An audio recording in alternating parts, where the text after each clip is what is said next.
আসসালামু আলাইকুম। তোমরা যারা ইবতেদিয়া মাদ্রাসায় পড়াশোনা করতেছো, তোমাদের উপবৃত্তি নিয়ে নতুন নির্দেশনা দিয়েছে। মাদ্রাসায় উপবৃত্তি নিয়ে নতুন নির্দেশনা। ইবতেদিয়া মাদ্রাসার পর্যায়ে উপবৃত্তি দেওয়ার জন্য চাহিদা মেনু থেকে চাহিদা প্রস্তুতকরণের সময় বাড়ানো হয়েছে। প্রতিষ্ঠান প্রধানরা এ পর্যায়ে আগামী 18 জানুয়ারি পর্যন্ত এই চাহিদার তথ্য দিতে পারবেন। সোমবার 12 জানুয়ারি মাদ্রাসা শিক্ষা অধিদপ্তরের এক চিঠিতে এ তথ্য জানানো হয়েছে।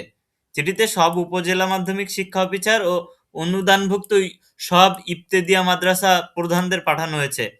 এতে জানা যায় মাদ্রাসা শিক্ষা অধিদপ্তরের আওতাধীন অনুদানভুক্ত স্বতন্ত্র ইবতেদায়ী মাদ্রাসা পর্যায়ে উপবৃত্তি দেওয়ার কার্যক্রম চলমান রয়েছে।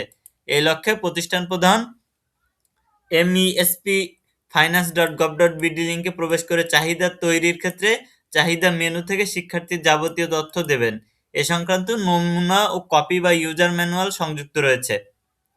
তো যারা হচ্ছে ইবতেদায়ী মাদ্রাসায় পড়াশোনা করতেছো তাদের জন্য নতুন নতুনভাবে তারা হচ্ছে মাদ্রাসায় উপবৃত্তি নিয়ে নতুন নির্দেশনা প্রকাশ করেছে শিক্ষা বোর্ড, যেখানে মাদ্রাসা শিক্ষা বোর্ড, যেখানে তারা বলে দিয়েছে শিক্ষা প্রধানদের কি কি করতে হবে এবং যারা মানে আরো কিছু যাদের যে সমস্ত শিক্ষার্থীরা উপবৃত্তি পায় না সে সমস্ত শিক্ষার্থীদের অনেকেরই তথ্য দেওয়ার কথা জানানো হয়েছে, যে যারা হচ্ছে এই যাদের হচ্ছে সিলেক্টেড করবে আর কি, স্কুল যাদেরকে দিতে চায় তাদের তথ্য পাঠানোর জন্য বলা হয়েছে।